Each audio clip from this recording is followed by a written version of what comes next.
नम मातृभूमी जिथे जन्मलेली, नम आर्यभूमी जिथे वाढलेली, नम कर्मभूमी जियांच्याच गावी, पडो देह माझा नमामि नमामि.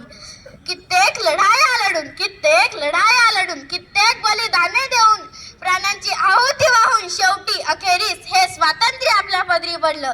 स्वातंत्र्याचा अर्थ फक्त तीच व्यक्ती समजू शकते ज्याने कधी पारतंत्र्य पाहिलं असेल, गुलामगिरीत राहिला असेल. स्वातंत्र्याचे मूल्य हे शब्दात सांगता येणार नाही, इतके मोठे आहे. आपण सर्वजण खूपच नशीबवान आहोत की आपण या स्वातंत्र्य भारतात जन्मलो. त्या पारतंत्र्याच्या गुलामगिरीच्या वेळी आपल्या हातात नाही घातल्या गेल्या. मित्रांनो, भारत हे नाव जरी तोंडावर आलं ना तरी असं रक्त ससायला लागतं. आपली मान अभिमानाने उंचावते जेव्हा तो तिरंगा आपल्या समोर फडकत असतो. तेव्हा देशातील आपल्या प्रत्येकाच्या मनातील ती देशभक्ती, ती भावना, तो आदर्श पाहण्यासारखाच असतो. किसी ने खूब कहा है, किसी ने खूब कहा है कि हम अपने जान के दुश्मन को भी अपनी जान कहते हैं, कि हम अपने जान के दुश्मन को भी अपनी जान कहते हैं. मोहब्बत की इसी मिट्टी को हम हिंदुस्तान कहते हैं, मोहब्बत की इसी मिट्टी को हम हिंदुस्तान कहते हैं.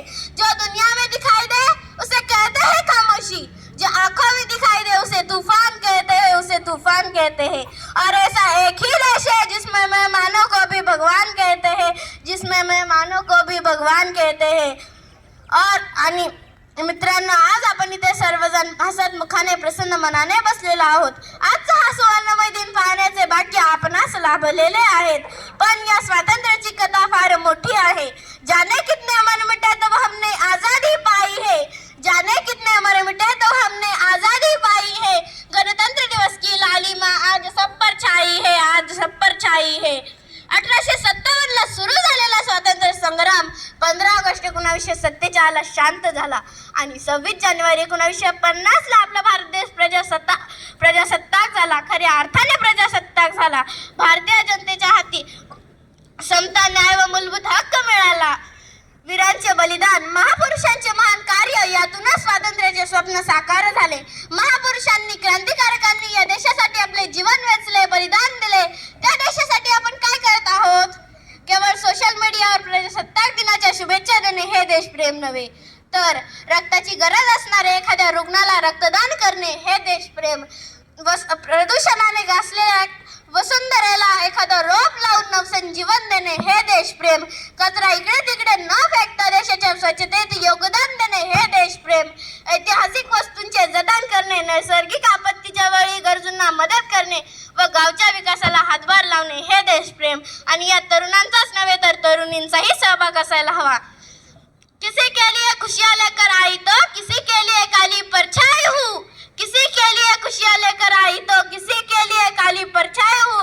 मैं भी इस वतन के रक्षा के खातिर कंधे से कंधा मिलाने आई हूँ, कंधे से कंधा मिलाने आई हूँ. और भूल मत करना सिर्फ पापा की परी समझने की, और भूल मत करना सिर्फ पापा की परी समझने की. मैं रानी लक्ष्मीबाई हूँ, मैं रानी लक्ष्मीबाई हूँ. विद्यार्थी मित्रांनो, काही देश विघातक शक्ती तरुणांना हाताशी धरून, आमिष दाखवून, व्यसनाधीन बनवून जातीय धार्मिक तेढ निर्माण करत आहेत. त्यासाठी तरुणांनी वेळीच जागृत होणे गरजेचे आहेत. आजच्या काळात भ्रष्टाचार आणि गरिबी हे देशाच्या विकासाच्या आड येत आहेत. हे थांबवण्यासाठी आपण वाटचाल केली पाहिजे. आपला भारत देश समृद्ध केला पाहिजे. आज आपण या प्रजासत्ताक दिनी अशी शपथ घेऊ की आपण असा भारत निर्माण करू जिथे सर्वांची जात भारतीय असेल, धर्म हा देशप्रेम असेल, उच्च नीच भेदभाव सीमा पार असेल, सुख समृद्धी शांती नांदत असेल, शत्रूचा